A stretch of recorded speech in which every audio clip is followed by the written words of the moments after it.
Halo, selamat pagi. Perkenalkan, nama lengkap saya Antoni Zimri Lesmaniat. Saya dari Fakultas Ilmu Pendidikan, khususnya program Pendidikan Biologi Universitas Timur. Nah, pada video kali ini saya akan menjelaskan tentang apa itu PISA. Nah, teman-teman, mari kita simak bersama apa itu PISA. Oke, pada slide pertama dan pertanyaan pertama ini, bunyi pertanyaannya, apa yang dimaksud dengan PISA? Nah, PISA berarti Program for International Student Assessment,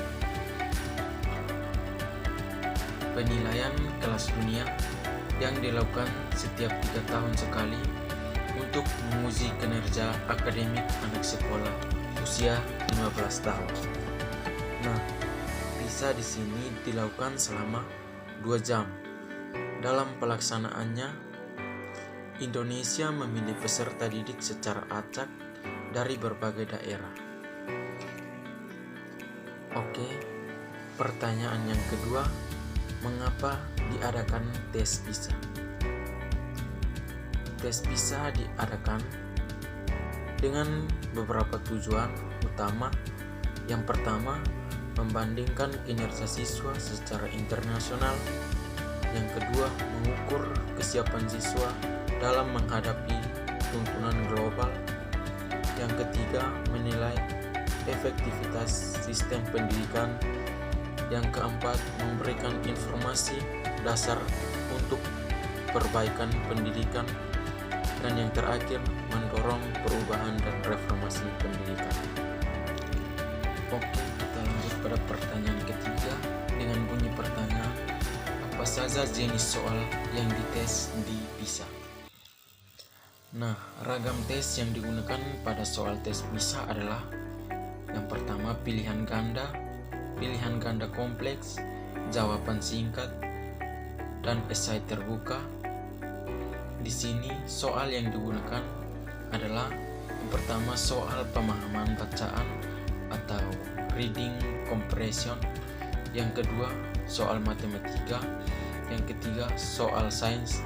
Yang keempat, soal pemecahan masalah konteks atau contextual problem solving. Yang kelima, soal pemecahan masalah multidisiplin atau multidisciplinary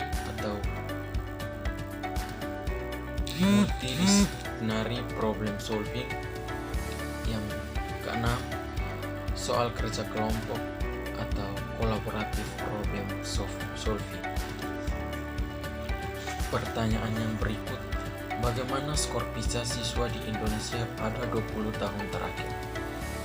Nah, skor PISA 20 tahun terakhir, data skor PISA 20 tahun belakang, kita tidak berhasil meningkatkan skor rata-rata. Skor PISA yang belum membaik ini juga dipengaruhi oleh kondisi ekonomi di tanah air, di mana kondisi membuat ketimpangan jalannya pendidikan di tanah air. Soal yang berikut, apa saja langkah pemerintah Indonesia untuk meningkatkan skor PISA siswa Indonesia? Di sini ada beberapa langkah. Yang pertama, pengembangan kurikulum 2013. Yang kedua, peningkatan pelatihan guru. Yang ketiga, investasi dalam infrastruktur pendidikan. Yang keempat, peningkatan akses pendidikan. Yang kelima, peningkatan pengawasan dan evaluasi. Yang keenam, kolaborasi dengan pihak eksternal. Nah, soal yang terakhir ini bunyinya, menurut Anda sebagai calon guru, apa yang bisa dilakukan untuk meningkatkan skor PISA di Indonesia? Nah, menurut saya, untuk meningkatkan skor PISA di Indonesia, yang pertama, memperkuat pemahaman konsep. Yang kedua, mengembangkan keterampilan berpikir kritis dan pemecahan. Yang ketiga, menerapkan pembelajaran aktif dan kolaboratif.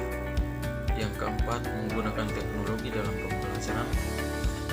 Yang kelima, melibatkan orang tua dalam pendidikan. Yang keenam, menyediakan dukungan dan bimbingan. Dan yang ketujuh, mengikuti perkembangan profesional. Nah, mungkin ini saja yang bisa saya jelaskan pada video kali ini. Kurang dan lebihnya saya minta maaf. Terima kasih.